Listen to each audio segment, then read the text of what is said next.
Dans cette vidéo, on va voir comment tu peux te préparer à la sup en mathématiques, les ressources que je vais te donner, qui sont les meilleures pour arriver en sup.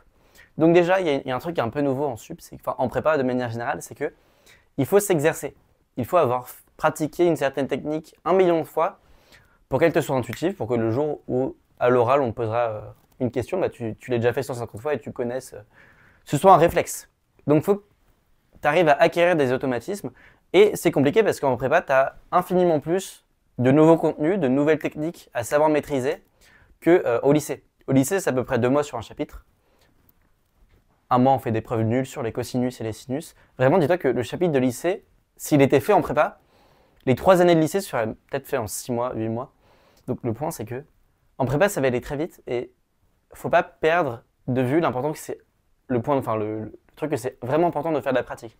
Donc, comment on fait de la pratique? Donc c'est pour ça que c'est important de ne pas essayer de regarder des ressources n'importe où pour essayer d'avoir des cours de prépa, mais d'y aller dans l'ordre, de faire le plus d'exercices possible. Donc tu vas commencer par le poly de transition.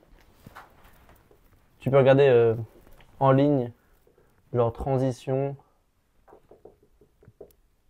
TOESL, PDF. Si tu cherches en ligne, tu trouveras, c'est le poly, transition sup. Bah, c'est le poly qui te donne plein d'exercices pour préparer ta transition du lycée vers la sup. C'est vraiment un excellent poly avec genre 100-150 exos. C'était mon prof de spé qui l'avait fait et c'est un fanatique d'exercices, ce prof-là. Et du coup, bah, il y a plein d'exercices, c'est hyper cool. Une fois que tu auras fait ça, tu peux aller sur bourrigan.fr.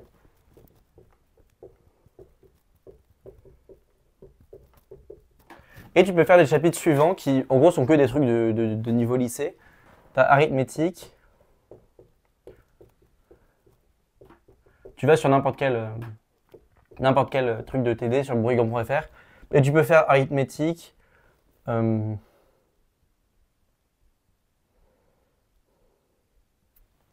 matrice, complexe et polynôme. Donc ceux-là, je dirais que c'est un peu plus dur parce que y a certains outils que tu n'auras peut-être pas vus. Donc pour ce genre d'exercice, il faut essayer d'y réfléchir, voir si tu as l'astuce et si tu vois que de toute évidence c'est un exercice que tu peux pas faire, bah, c'est pas grave, tu passes au suivant. Ceux-là, normalement, tu es censé tout pouvoir faire. Et si tu as l'impression qu'il te manque des trucs, sur ces chapitres-là, tu peux aller sur BIMAT. Tu regardes BIMAT Sup. Et ben il y a quelques fichiers où tu as les méthodes pour le truc. Donc c'est vraiment ça. C'est vraiment comme ça qu'on fait des mathématiques. Tu cherches pas un cours en ligne, tu essayes de l'apprendre par cœur et ensuite tu fais les exos. C'est vraiment tu essayes de faire les exos à partir de ce que tu connais et tu complètes tes connaissances. Donc voilà. Donc le polytransition, tu es censé tout faire et ensuite tu peux faire ça. Ok. Tu peux même sur bourrigan.fr faire ensemble et applications. Parce que normalement, avec le poly de transition, tu auras les connaissances requises pour faire ensemble et applications.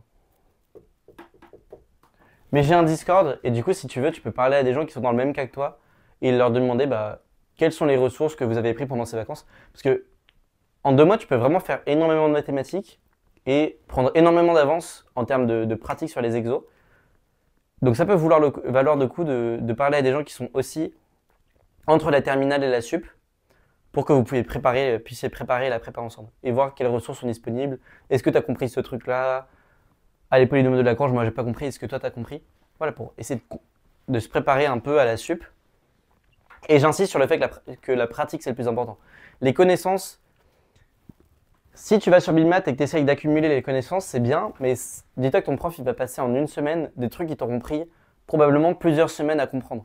Donc c'est dans la pratique que tu vas prendre de l'avance et c'est pour ça que je te conseille de faire plus d'exos que de cours.